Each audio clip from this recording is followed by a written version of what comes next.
Small Operations Podcast, Episode 4, Embrace the Chaos.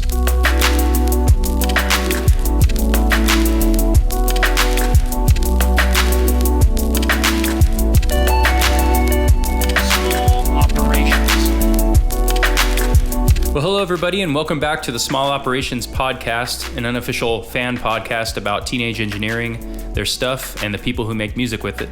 I'm your host, Field Plan, and I'm really excited to bring you episode 4 today. Thank you so much to everybody that listened to the first 3 episodes. I've really enjoyed doing this, and it's been like a ton of fun so far. A lot more fun actually than I even thought it would be, so thank you all so much for your support. We got a really great show today, a lot of really great stuff. We're gonna hear from Johnny B. Good, Aeoner, Jordan Fitzman, a pocket operator, Bizimana, a whole bunch of other great stuff from some great artists. And we have a very special interview from someone I've been wanting to speak to for a long time. Cuckoo will join us. I'm really excited about that. So thanks for making Small Operations a part of your day. Let's get right to it. Today's show is going to feature background music, backing tracks from Samplek Prost out of Moscow, Russia. And this is Samplek Prost's live set with 2 Pocket Operator 33s and 1 Pocket Operator 32. So that's 2 knockouts and 1 tonic, creating the music that you're hearing in the background. Thanks so much to Samplek Prost for letting me use this for the show. Samplek Prost has a YouTube channel. I'm going to put that in the show notes so you guys can find his music. And he's also on Instagram at Samplek Prost, which is at SAMPLIKPROST. Thanks, Samplek Prost.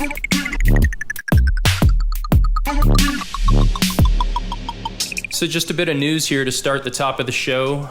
You may have seen it on Teenage Engineering's website or on a retailer's website that you follow or buy from. But TE recently dropped the price of their Pocket Operator Pro cases from $39 down to $29, $10 off. So that's a pretty good deal. I personally like the Pocket Operator Pro cases. I like the lanyard. I kind of like to march around everywhere with those hanging around my neck. I like to take the PO33 around and collect sounds when I go out on trips to Target or wherever. But, that's actually a really good deal for a cool case, in my opinion. The neat thing about it is that Teenage Engineering also announced and has started to ship different color Pocket Operator Pro cases. You've got wine red, you've got like a bright red, and a yellow, which is really cool. I'm kind of in love with the yellow. Haven't had a chance to pick any of those up yet, but I certainly plan on doing at least one yellow case, probably for my knockout. So yeah, cheaper priced Pocket Operator Pro cases and new colors. Pretty neat. If you guys are subscribed to their newsletter, Teenage Engineering recently set out an email about them having performed at the Littleson Festival, which is an art and music festival in Navikbarn, Sweden, not too far from Stockholm. And what it was a sound and light installation done inside this building designed by Ellis Butler. And you had music and sounds being done, and lights being controlled by the OPZ, along with Pocket Operator modular. Looked like, I believe you could make out a Pocket Operator, probably OP1 in there. You see Tobias from TE there amongst some other people making this music and projecting stuff on the ceiling, psychedelic light images reminiscent of, like, if you know the Tenori On instrument, or stuff that reminds me of Nintendo DS's Electroplankton game, if you're ever into that. So this is a pretty neat art installation that they did at this festival, the Littleson Festival.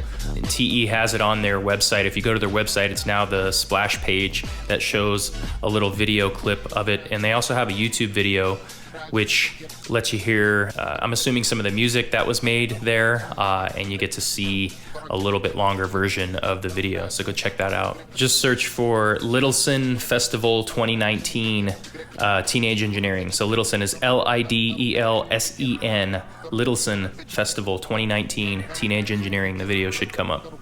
Pretty neat. So something that I wanted to mention, and I hope that everybody involved is okay with me mentioning this and sharing, because I think it's really a big achievement, and I wanted to give some major props. Over on the OP forums, there was an initiative that was thought up by, looks like, Zach Lambert in March of 2017, to do a collab, and so this collaboration was going to be an OP1 collaboration.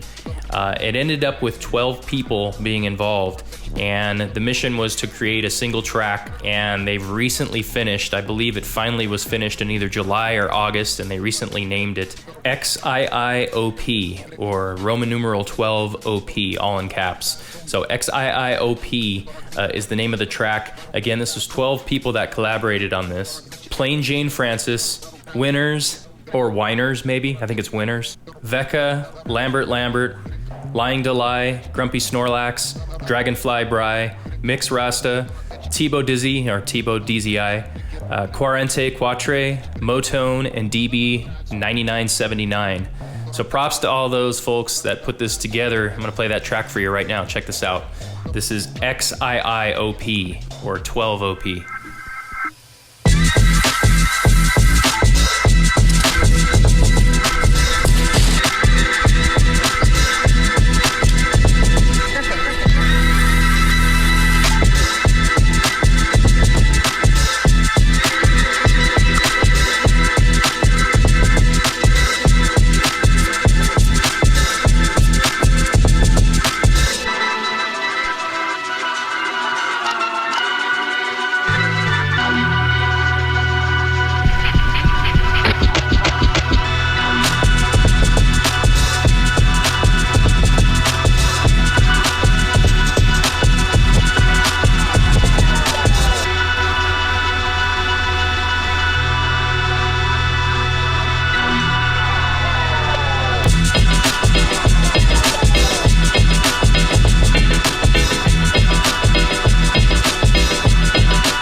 amazing track, you guys. Great job, great work.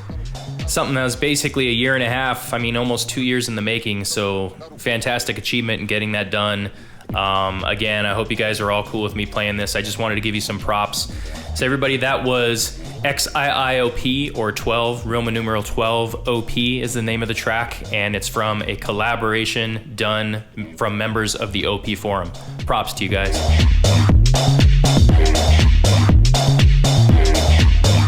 One last shout out I want to give to Mike Lenardi for letting me know about the OPZ Discord. I was kind of new to Discord, didn't really know much about it. My friend Scott at work helped me out kind of getting into the Discord thing. And then Mike Lenardi popped in out of the blue and said, hey, do you know about the OPZ Discord? Which I did not. So he was the one that gave me the invite. So thanks very much to Mike Lenardi. Mike's on Instagram as M Lenardi Music, MLINARDI Music. So check him out. Thanks, Mike.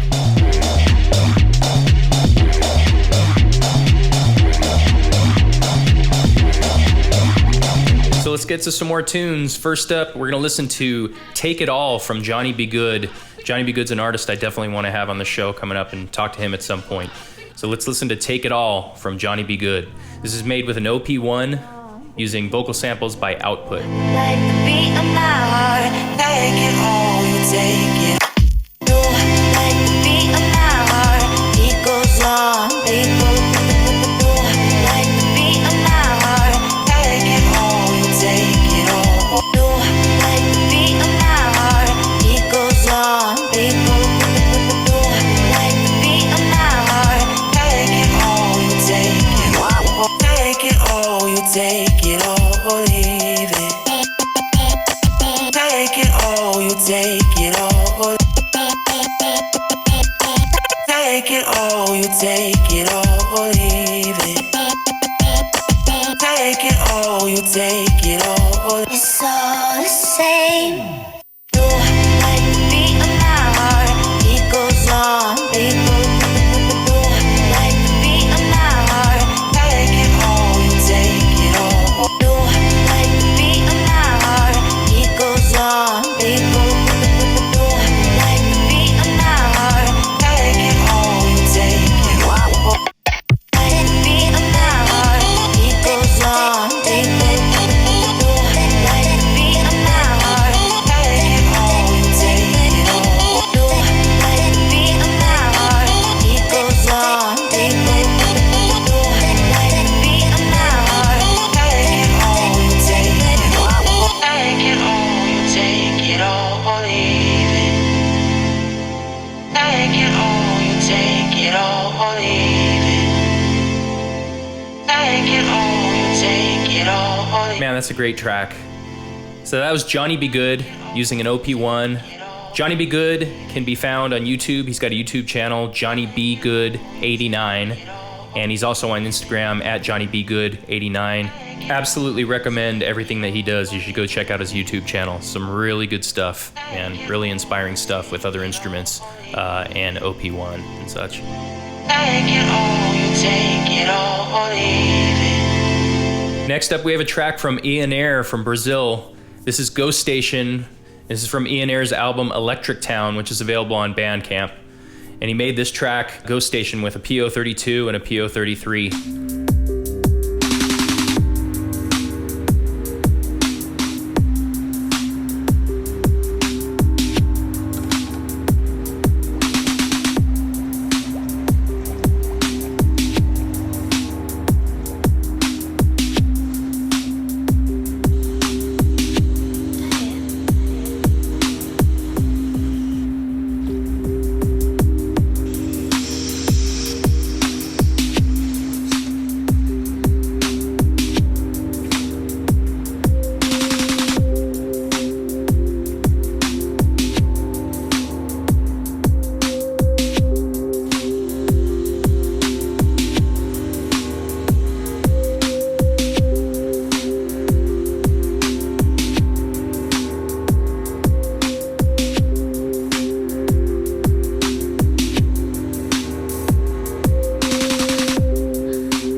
Really moody, cool track made with pocket operators. Again, that was Aeoner. You spell Aeoner A-E-O-N-E-R. And that was Ghost Station from his album Electric Town on Bandcamp. You can get him on Instagram at RGARRELL, Rgarrel on Instagram. Check out Aeoner.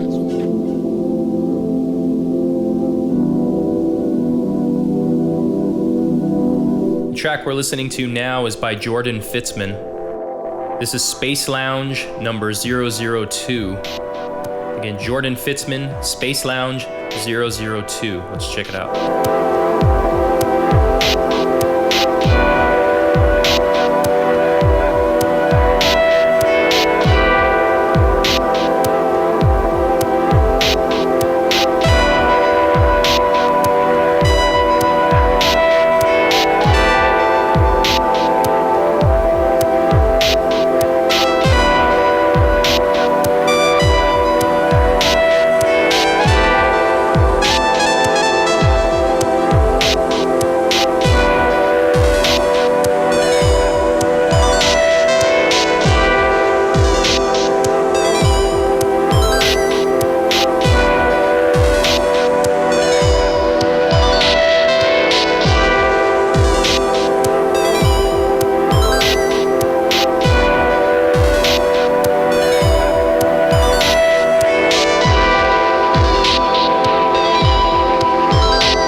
Space Lounge number 002 by Jordan Fitzman. As you guys can probably tell, you probably already figured out, I'm a sucker for ambient stuff. So Jordan Fitzman's out of Tucson, Arizona. It's not far from me. Find Jordan Fitzman, jordan.fitz, that's FITZ3 on SoundCloud. jordan.fitz3 on SoundCloud. And go give his stuff a listen.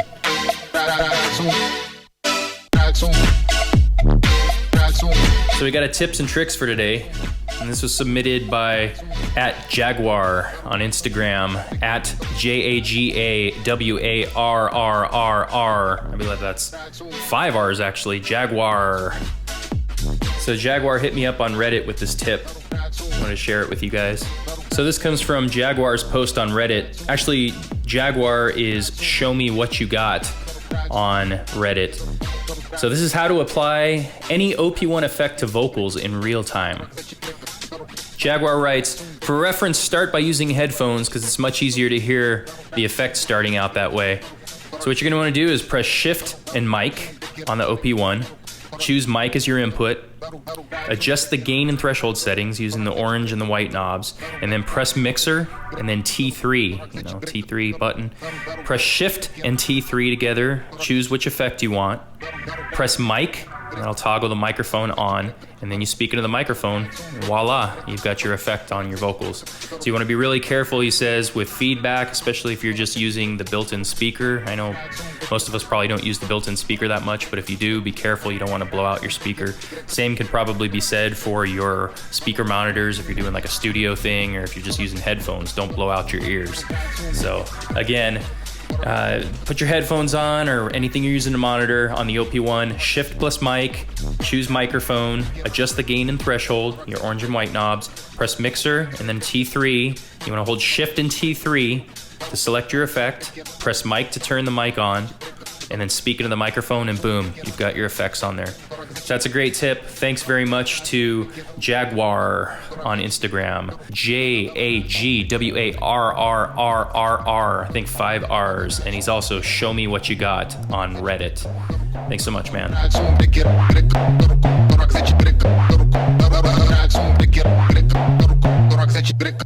Let's get another tune going. This is a pretty cool avant-garde one. Noisy stuff using pocket operators. This is the artist name, A Pocket Operator, and this is Pocket Operator Jam 001.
You can find A Pocket Operator on Instagram at A_pocket_operator. Also on SoundCloud.com, SoundCloud.com/A_pocket_operator. Next up, we got some lo-fi hip-hop from James William Redou III.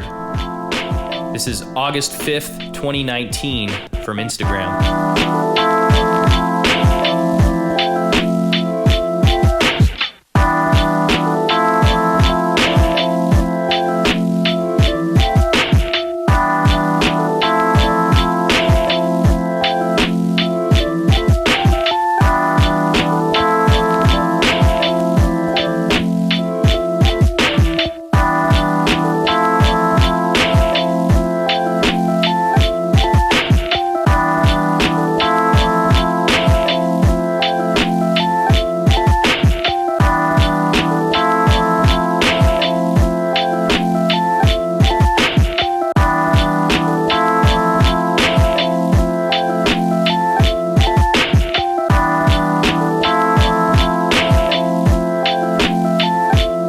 Another lo-fi beat from James William Redou III. This is Keep On.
So again, that was Keep On by James William Redou III, and before that we heard his beat that he did on August 5th, 2019, posted it on Instagram.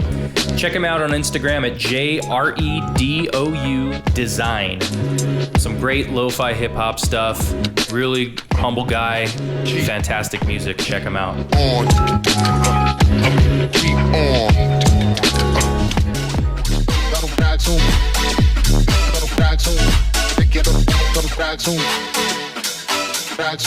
And just a reminder, in the background you're hearing the music of Samplik Prost from Moscow, Russia. This is Samplik Prost's live set with 2 PO33s and 1 PO32. Thanks again to Samplik Prost for letting me use this for today's show.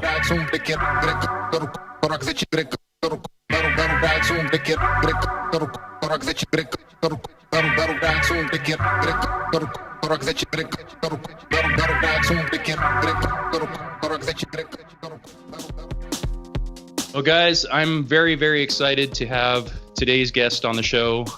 This is a gentleman that I've been wanting to interview actually for far longer than we've been doing this podcast for the short time here. But this is a person that has very much influenced my love for teenage engineering products and just kind of like helped further my love for electronic music in general. Cuckoo, thanks for being with us today, man. Thanks for inviting me. Oh, yeah. It's an honor. Well, it's an absolute pleasure here, man. So I know you have a busy schedule. I understand you're working on a new album, and I've been kind of following your Instagram stuff, and you're jamming and working on new songs. How's that going? Yeah. It's going quite well, but it's still a bit early in the process, I think. So I'm kind of ironing out my own style, I guess. I feel like that's everything I do. I kind of try to find my own style. But the first 2 songs kind of set the tone to the whole project. It's like Jeremy, he also made an album, or 2 albums, I think, maybe, for YouTube. Mm-hmm. They have this thing called YouTube Music Library or Audio Library. Right. And so people making YouTube videos can use this music and download it and put it in the videos if they want to. So I'm going to do an album like that. Oh, too. That's fantastic, man. So already right off the bat, I mean, there's 2 heavy hitters we got in there. We got Cuckoo and Red Beans Recording contributing. So that's going to be a absolute bomb library to go to for people making videos. Yeah. And that's really cool. As I understand it, you can just go there and download stuff and put it in your music library and listen to it. So it's like a place to get free music as well. But if you want to use it, you probably need to read the rights. I think it's YouTube only, but I'm not really sure actually. I mean that covers like a huge portion of people that are producing videos and doing channels. So I mean I think that's great, man. I mean it's like really nice resource for people to be able to use and to be able to have such good music. So that's and for this project, I was, when you think about making music for people to use in their videos, it made me instantly think like, oh, should it be like background music? Should it be like themed to different emotions? And then I quickly said to myself, no, I don't want to do that. I don't want to make a vignette song or like a background music. I just want to be as cuckoo as I can, right? And do my very best. And that's what I think you kind of. I mean, you owe that to yourself, and you also owe it to the people that appreciate your music. I don't think there's really any need to produce stuff that's not you. I think it's way more authentic if you do what you're doing and actually find your sound and present that to people to use. So kudos on that. Yeah, that's really great. Thanks. So you're, just to kind of get in a little more to your music, and again, you have, thousands and thousands of fans and people that love the stuff that you do. Your upbringing musically, right off the bat, man, I wanted to ask you, because years ago, you put out a sound pack for the OP1, which I absolutely loved, which was your OP1 NES, your NES. Yeah. So, one, thank you for that, but... what was the inspiration behind that? Are you a big old school gamer? I'm a big old school gamer. I'm actually I'm born 1976, so I'm like 43 years old now. So we're the same age. Yeah. And so basically, I was brought up during the birth of video games. Right. So in the 80s, when video games became popular and became a thing, I realized how much the music meant to me during that period. Like most people that I knew, many of my friends, they had an NES, Nintendo 8-bit console, and we just loved this stuff. We played it so much. I didn't actually have it myself, but I went to my friends' places and we played Zelda, Metroid, all these cool games. And then when I got home, the music is what stayed with me. And I didn't have a piano at the time, but whenever I got to a piano, I was like, oh yeah, let's try to play that song in that game. Sure. And then I had some music friends too, who kind of challenged each other and said, yeah, which song is this? Listen to this. And made like a little guessing game. And I was probably around, I don't know, 10 years old or something. We started having games like that. That's awesome. And waiting for the bus after school, we tried to kind of hum the tunes and or even mimic some of the sounds from games, like nice. Try to Nice. Try to like, do you know what this sound is? And like, yeah, it sounds like the mini boss in that stage 3 or whatever.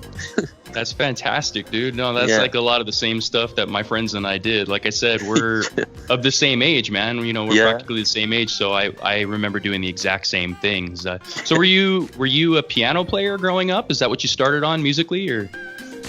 I think we didn't have a keyboard when I was 12. We got a piano. Before that, I didn't have any keyboards or anything. But whenever I had access to a keyboard at my friend's place, or actually went to play some electrical organ, we had an electrical organ for a couple of years. That's true. I spent so much time on that organ, and at my friend's place they had some early Yamaha stuff, like mini synthesizers. I was captivated by that. I loved music, and I programmed some music. I had like a Spectra Video 728 MSX. It was a really cool console with a cartridge slot. You could play Konami games, specifically made for it. And it had a version of Basic, like Microsoft Basic, which had a simple play command embedded in the Basic version. So I could program sounds without any. I just turned the computer on and started to program music. So you really, as far as electronic music, man, you've been doing this for years and years now. We're looking at like 30 years of really doing electronic music for Cuckoo. Yeah, that's fantastic. That's fantastic. Well, stuff has been evolving during my my lifetime. So it started out with that simple computer, and then in Scandinavia, the Commodore Amiga was very popular. Sure. So I had an Amiga, and I made some tracker music to my friends. We had like a demo group, and we made some games, even like simple games. And I always tried to make the music, and sometimes the graphics too. I was, split between the two.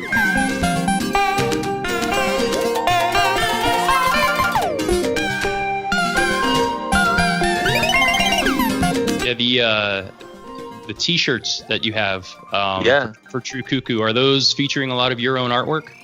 Yeah, it's all my own artwork. Right on, man. That's what I thought. A lot of that's like really cool stuff. I'm thinking like, this is this guy's art. This is fantastic, man. So guys, we're talking to Cuckoo. And I'm sure you already know who this guy is. If you're listening to this podcast, you already know who Cuckoo is. In the bizarre chance that you don't, you should check out his stuff. He has fantastic music, a lot of great tutorials, stuff that's, extending much further than teenage engineering stuff. if you're into electronic music, check out Cuckoo for sure. So, like, as far as the OP1 goes, I remember seeing some of your first videos where you first became acquainted with the OP1. What actually got you into that instrument when you first started using it? I think they started teasing it a couple of years ahead of the release, like 2 years ahead or something. And by that time, I had been playing in a band quite recently, and I got back into music after having like strictly made animation for a long time.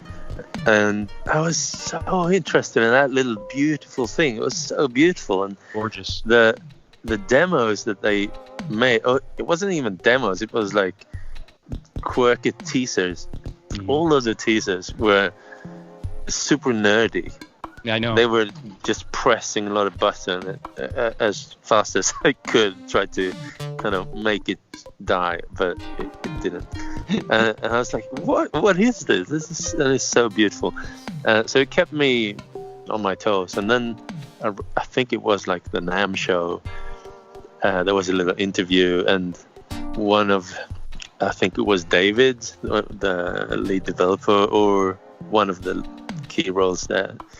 And the interviewer asked him, like, so when can we finally order this? And he was like, I think it's online now. Yeah, it should be. You should be able to order it now. I was like, what? Are you serious? So went online and just ordered it straight away. And I was probably one of the first in the first batch. Not sure how many they made.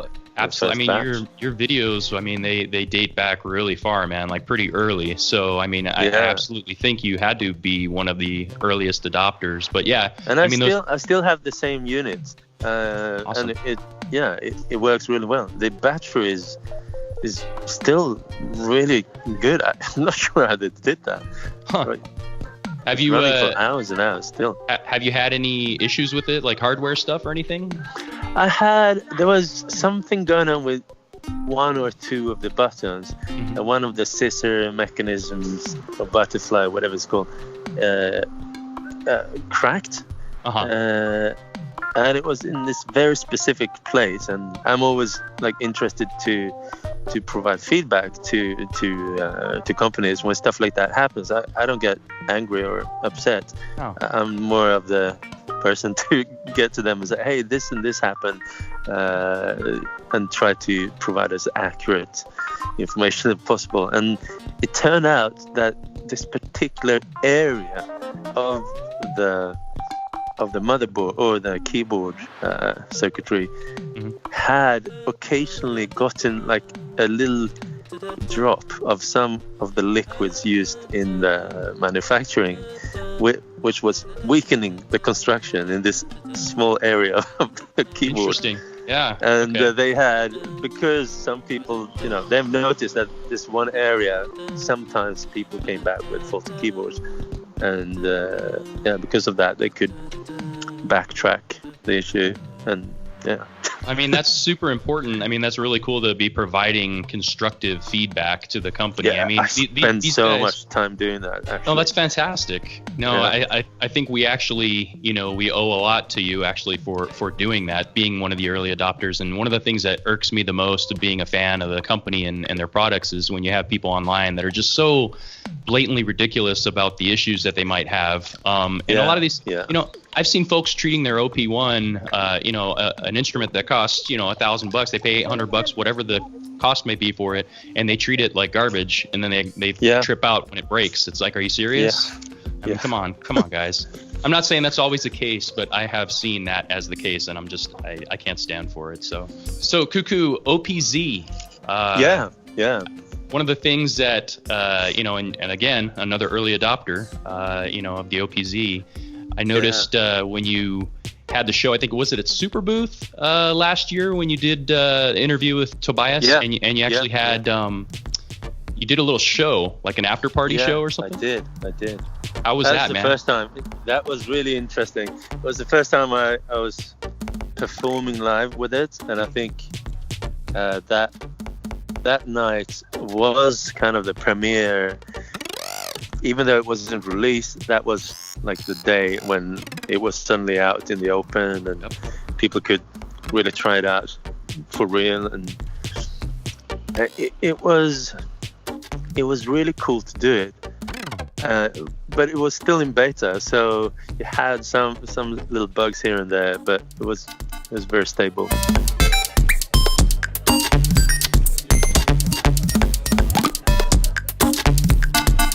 I think the most remarkable thing is the sequencer is so rich. So when I started creating that set for that particular night, I was just having so much fun. It wasn't, there was no moment where I was thinking, oh, I wish I could do this and that. But I was just embracing the whole platform, and the sequencer is just so much fun.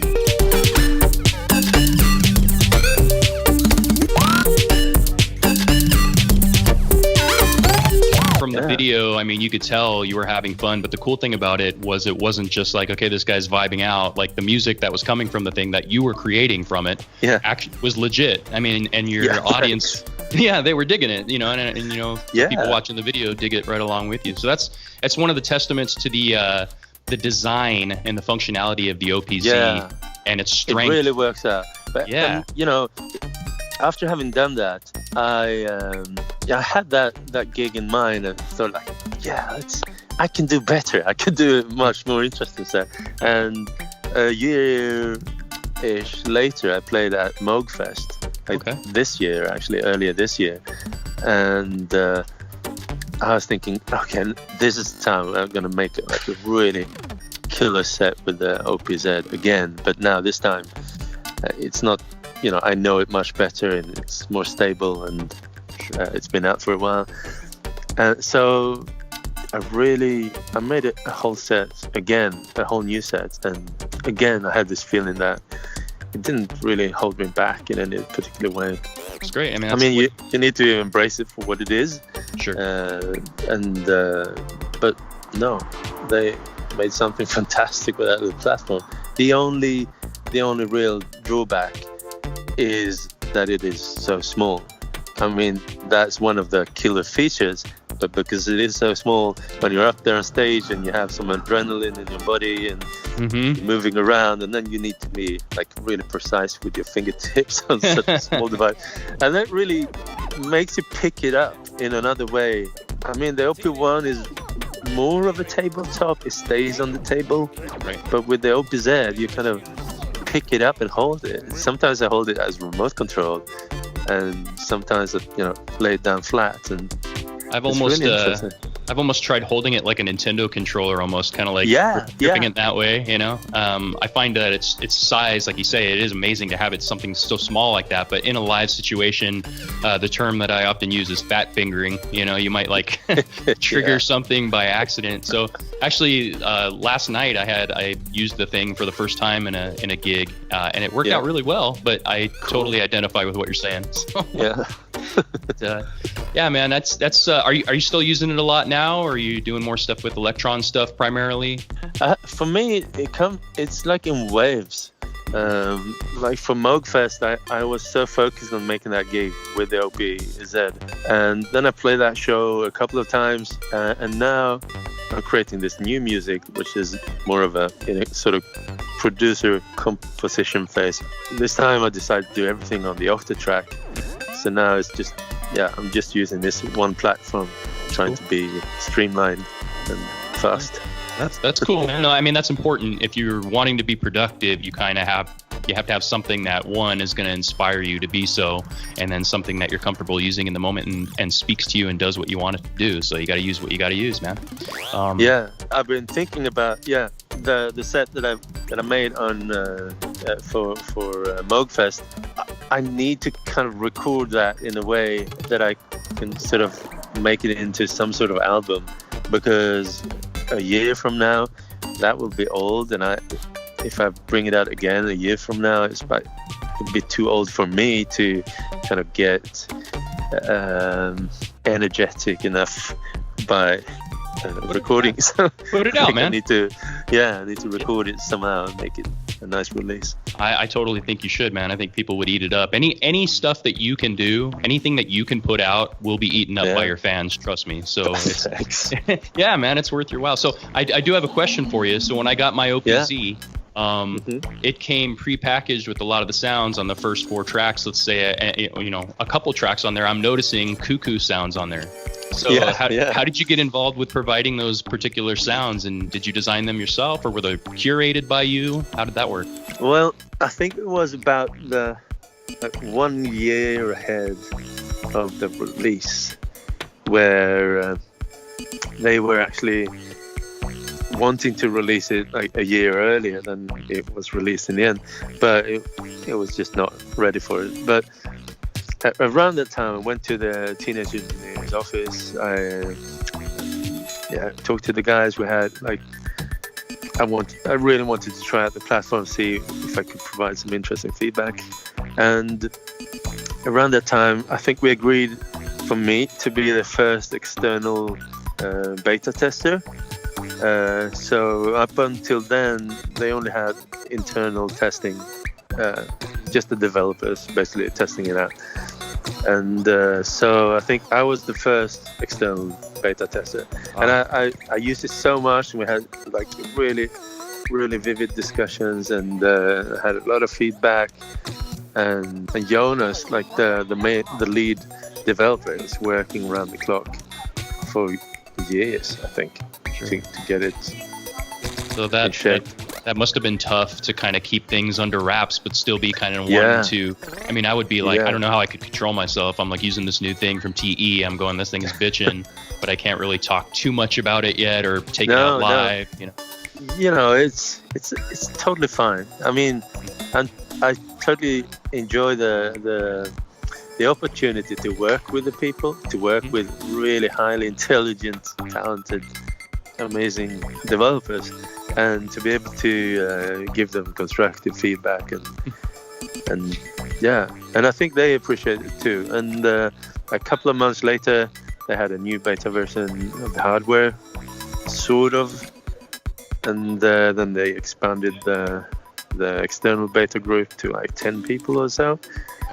And then a couple of generations later, they had, I think by the end, we were probably around 50 external beta testers or something like that. Or maybe like around 20, and then they released like a test run and invited people into a sort of extended beta testing team. Was the beta team, was it a collaborative effort in any way where you were able to interact with other beta testers, or was it only providing direct feedback to Teenage Engineering?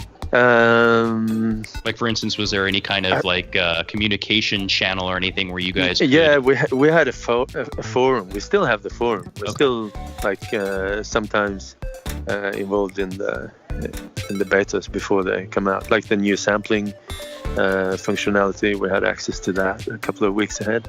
Nice. And but I forgot to answer your question. No, you're good. about the sounds and the packs. I think they made some of the packs in-house, but they reached out to some different people to make external some packs from external developers, and some of them I'm not even sure who's mentioned by name, but I just remember yours. Yours is pretty recognizable, so so I made like a full sample pack, like the default factory patch number 3 on all of the sample, like on the kick. I like your kicks. Snare, the kick, snare, and hi-hat and extra sample effects. Number 3 of all of those is what I did. It's fantastic. Kick drum sounds are super important to me, man, and I'm kind of picky about them. So yours are really good. So I was like, oh shit, this is like Cuckoo's got sounds on here. So that I can't even imagine having like a little device like that, man, and actually having my name somehow associated with it. That's fantastic. It's really cool. Yeah, and one of the special ones there is the saxophone kit, which is like multiphonics, quite advanced like multiphonic saxophone, Yeah. slaps and pops. And I had a friend of mine. He's like an excellent saxophone player. I asked him to come over to record some of that, and then he was like stoked when he found out that it was going to be a factory preset. He was like, "Wow, this is That's insane!" But, yeah. No, I'm a horn player too, so that's actually one of the ways that I'm using the thing is as an accompaniment to playing the sax. So cool. Yeah, so I'm working at it. I'm trying to build that into a live show, which eventually, if I can, and it's a very ambient thing, but a OP1, OPZ, a couple of effects, and my horn, and just do that. So that's what I'm working towards eventually. Sweet. But, Yeah. Hey man, so using other stuff. So if you have like your Electron project, let's say you're using Octatrack or whatever, and you want to incorporate some of the Teenage Engineering products, do you have any tips for people on ways, not necessarily syncing things, but maybe like some tips for how to kind of use those things together? Yeah. I mean, I think everyone should think a little bit about how much they need. Typically, you think you need so much stuff, but maybe you don't. Maybe you just need like 2 devices, like one for the program stuff and one for something to play live with. And like in the best scenario, you don't have to sync anything up. Right. But in case you do have to sync stuff up, like I sometimes use a Digitact and a Digatone, for instance, and both are running sequences. And then I'm thinking about maybe using the OPZ as well. So how should I connect all of this? I think you just need to think about which is your main station where the most of the stuff is going to go on, and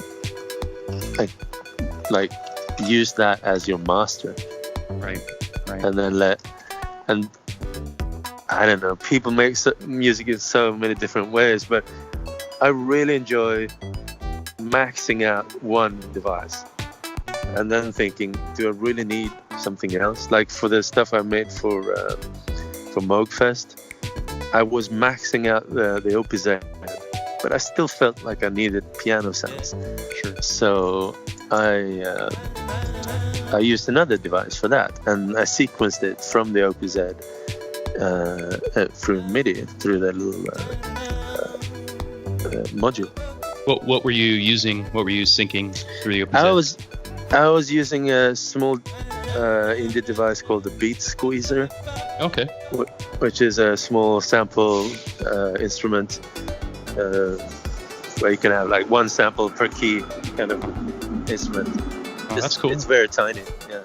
Yeah. No. Smaller than a guitar box. I've heard a lot of people complaining about like syncing stuff and things like that, but really, in keeping with what you're saying, I have to agree. If you have an instrument, like let's say, for instance, the OPZ, and you have sequences on there, you can use something like what I'm using and I'm trying to do is use the OP1 as more or less my live instrument, because I think it's it's I like the sounds on the OP1 and I put my own stuff on there. I'm sure you do too, but I use that to play, and I have the OPZ is really running these sequences. So I have my skeletal tracks on the OPZ, and then I'm able to overlay, and I use a looper and stuff on top of that just to get chaotic. So there's a lot of ways to do it.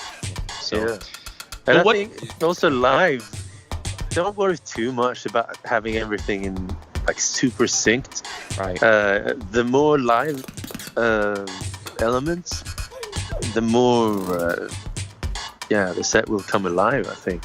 Absolutely. So having like a loop box in a situation like that, don't sync it up. Do it as don't use it synced to add like a little chaos in there. It's a good idea. Well, you want to have a little bit of funk, man. You gotta have some dirt and some chaos. If things are too clean, I mean, you might as well bring up your phone and just play the audio from a phone and play back your tracks for what it's worth. It's about having that balance, you know, that creating things live and selling the fact that it's you that the audience is hearing. You know, you're creating for them. That's the struggle. You know what I mean? So, so as far as your OPZ and your OP1, how much of the stuff that you have on that from any given time are your own sounds? Do you end up using any factory stuff, or you mostly have all custom sounds? I'm using like 100% my own sounds. Yep. It's kind of I'm both picky about it, but it's also what I enjoy doing. I enjoy creating sounds and designing sounds, and with the OPZ, I think the synths they're very limited, so it's very. I quickly go into samples, and I kind of pre-produce all the samples on a computer and make them sound good together. Kind of build the mix before I put it on the OPZ, and then just make some funk.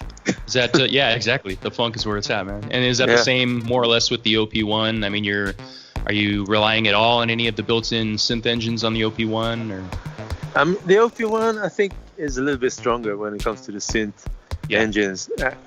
For now, not sure what's coming on the OPZ, but for now they are a little bit more elaborate with the LFOs, custom LFOs, where you can send them to different places. And absolutely. I'm really excited about the OPZ's developments, man. I can't wait for more OPZ stuff to come out. So sure.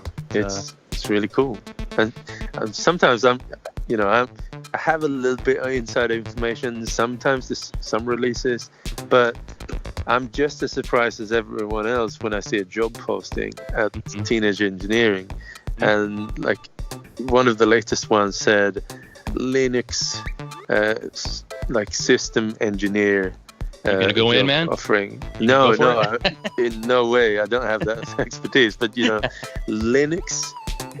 Okay, so tip. It could be like a back end thing, but it could also be like an onboard a chip with Linux, and I have no idea what to expect. But it just shows that they're not thinking small, they're thinking big. And I love that. That's one of the reasons, man. I mean, I hate to be like, kind of nerdy outsider guy, but it's one of the reasons why I was kind of compelled to do a podcast about this, is I wanted to contribute in some way and just kind of be a fan that helps the community and actually helps to, really kind of bump up Teenage Engineering, because the company is genius and the stuff that they're doing is genius, and I really just want to see that grow. So and one thing that I really want to stress is one of the most insanely special things about Teenage Engineering is that it's being led by a complete 100% true artist. Right. Like Jesper, he is an artist. He is like a true artist, and everything he does is it's just pure art. And just seeing that he manages to just the way he shapes everything that he is doing is like, wow, it's insane. This is unprecedented, I say. Well, there's so much function in everything, but it's also so delicious. I mean, it's so beautifully crafted. Everything has such a design element to it that, sometimes you look at other products and you say, okay, well, this thing is highly functional, but something about the interface with Teenage Engineering stuff just kind of it makes you want it. It's almost like when people talk about Apple products and what have you, that they're gorgeously designed, and that's like half the battle in selling it to you. I feel like TE has that going on, and Jesper, I mean, it's fantastic to hear that you have someone like him that's kind of at the helm. And also sitting down and speaking with them, you realize that I think he's much more interested in just life in general than these bigger questions, like design and stuff. He's super picky about that, but when you talk to him, it's about something much bigger. It's so cool that he's there. He's the one. A genuine person, a genuine artist. Yeah. No, that's you need that, I think, to have the type of success that these guys are having, and that I think they're going to continue to have exponentially into the future. So well, what's next for you, man? What else you got going other than the YouTube, music library project? It's kind of chaotic for me. Yeah. Every month is a struggle, but it's a nice struggle. But it is chaotic. Sometimes there is a month when lots of companies contact me and ask me if I want to be part of this and that. And this month is one of those months when I'm both doing that thing for YouTube, and also I'm going to go to London for a launch event, like a pre-launch event next week. Nice. And which we're going to hear about in a couple of weeks, I think. Sweet. And then there's another company that is also launching something around the same time. And there's a third company that asked me, like, hey, we're launching this thing. Do you want one? And so I often say no to stuff because it's too much, or sometimes it's just not for me. But sometimes I say yes because I'm really into it, and sometimes I'm just taking a chance. But it could be a little bit chaotic what I spend my time on. Yeah. But like the music thing is number one now, music YouTube library, and number two is I'm gonna go on tour with a friend of mine who's releasing a new album. Nice.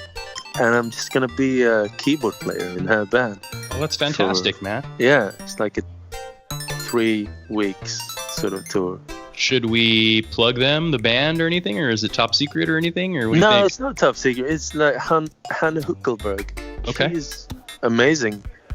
She's not using any teenage engineering stuff. She's just mainly producing everything in Ableton Live. But she made this whole new album that she just released is really nice. I was part of 2 of the songs on the album, like playing the continuum fingerboard on one, and some Nord modular G2 vocal patch on the opening track.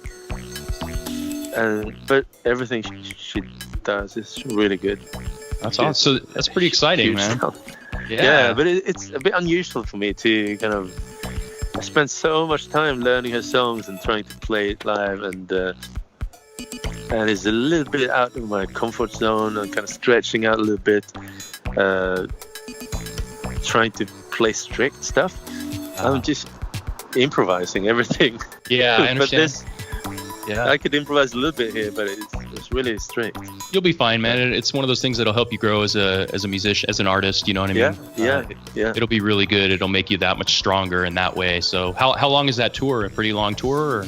Or? In October for about 2 weeks, and then in November for about 1 week.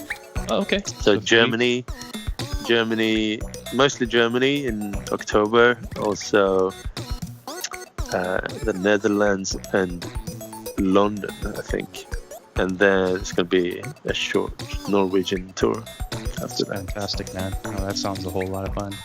So guys, Cuckoo was nice enough to join us on the show today. I definitely want to plug this man. He's got like 93,000 followers and some odd on YouTube at this point. He needs to have 500,000 for as much as this guy contributes to the inspiration that we all get from him. Everything from you.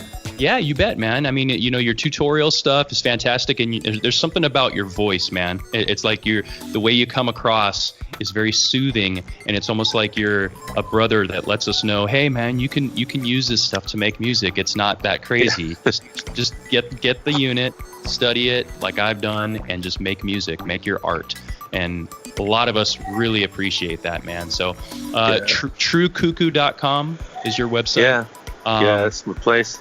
Please, guys, support Cuckoo on Patreon. Please buy his shirts. Really cool shirts, and just support this man in any way you can. Watch his YouTube, subscribe on YouTube, look for True Cuckoo, and thanks so much, man. I really appreciate your time today. Thank you. It was really great. Pleasure speaking to you. Right on, brother. Likewise. Here's a tune that Cuckoo did for January 2019.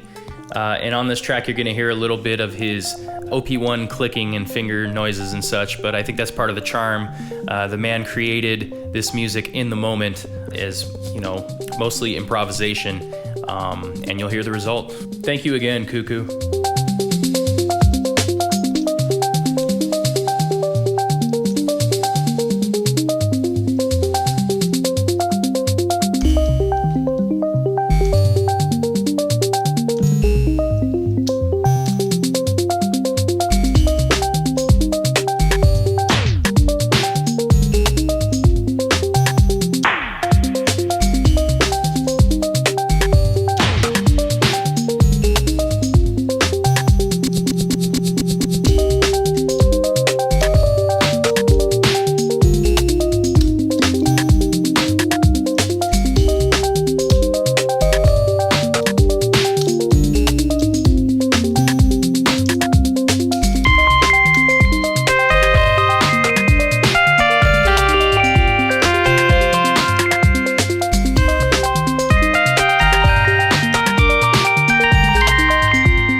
So let's hear one now from Bizimana, Bizimana. This is called Wait, Holup. And this is from Bizimana's OPZ Sketches collection on SoundCloud.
Again, that was Wait, Holup from Bizimana.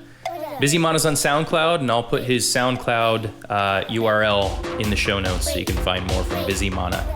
Next up, we got Dragonfly Bry. We're gonna play Lonely Heart Remix. This is rad, you guys. Remix that Dragonfly Bry did with the OP1 and the iPad. Check this out.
Good, right?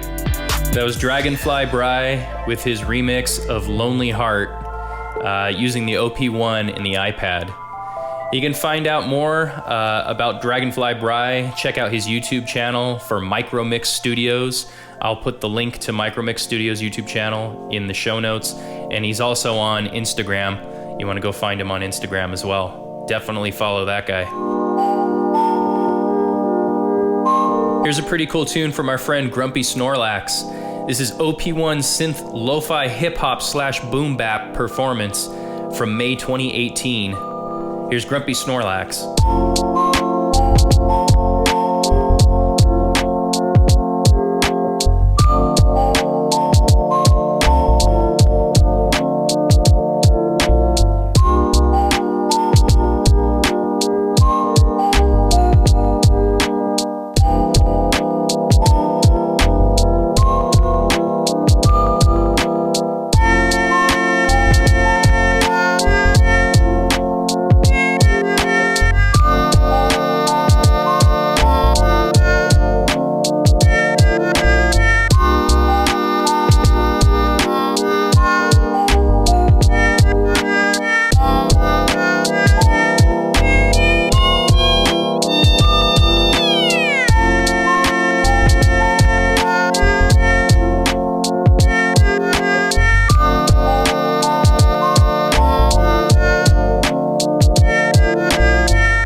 Again, that was the magic of Grumpy Snorlax on his OP1. Grumpy Snorlax has a really good YouTube channel. You guys should definitely check that out. I'm going to put the link in the show notes.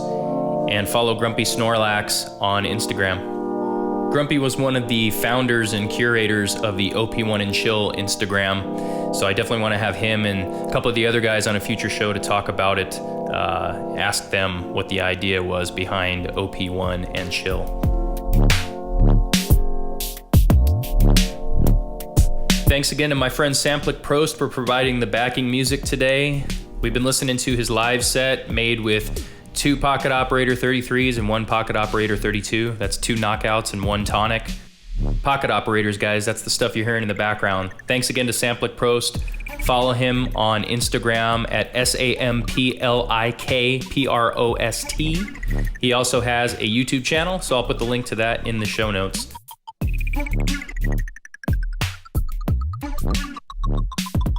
I think we got time for one more tune.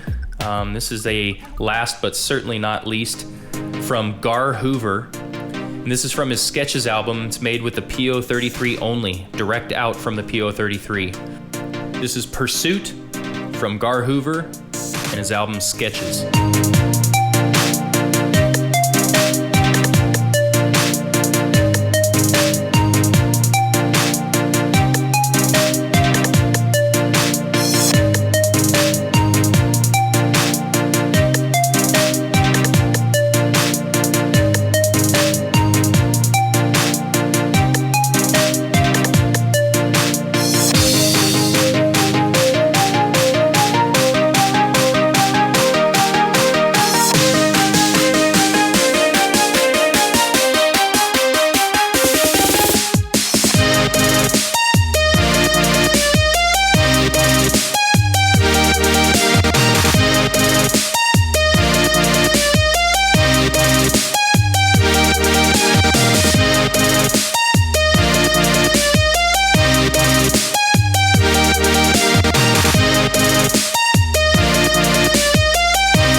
Pursuit from Gar Hoover from the album Sketches. You can get Sketches at garhoover.bandcamp.com. You can follow Gar Hoover on Instagram, and you can also find a channel on YouTube. I'll put all those things in the show notes.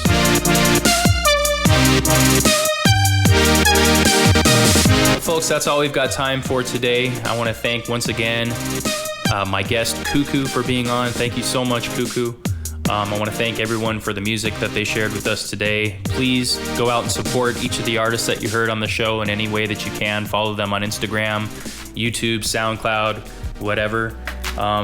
You guys, I recently put a post on Instagram calling for people to make submissions to the show via using their phone voice recorder. I kind of think this is a good idea. I haven't really had many hits on that yet. What I'm thinking on that is if you just use your phone or any kind of voice recorder really, but phone is something you might always have with you. And just maybe if you've got something, you know, a tip, a trick, comment about the show, you want to tell me my voice stinks, whatever, just record it on your phone. Try to keep it, you know, about a couple minutes or less, you know, if you can. If it's a little longer, we'll figure it out. And then just email it to me. Export it as whatever kind of audio file you can and email it to me at smalloperationspodcast@gmail.com. and there's a chance I could play it on the show. I'm looking forward to doing that. I'd like to hear back from you guys, and I'd like to get you involved in this as part of the teenage engineering community. I think it's a good idea. Why don't you guys try doing it? Don't be afraid. Just send me something.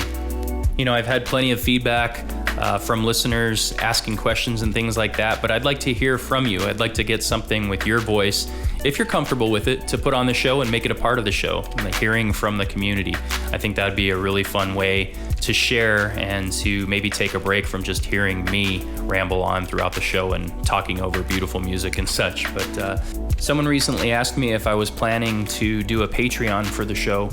And I did actually put one together, but I'm not ready to roll it out yet until I have things in order. I do have some really cool ideas for that, but we'll get into that a little more later. For now, I just want to keep the music coming and establish the show, get some great guests to talk to, and I hope you guys are enjoying it. If you didn't find the show from Instagram or Twitter or what have you, I am on both at Small Operations. You can send me an email, smalloperationspodcast@gmail.com. Please feel free to drop me a line. Let me know if you have any questions or comments, or again, please, if you'd like to make a submittal to the show, I think that'd be great. Otherwise, we'll see you guys on episode number 5, which should be coming in a couple weeks if everything goes right. Got plenty of music that I'm ready to share. And until then, take care, Small Ops. Small Operations.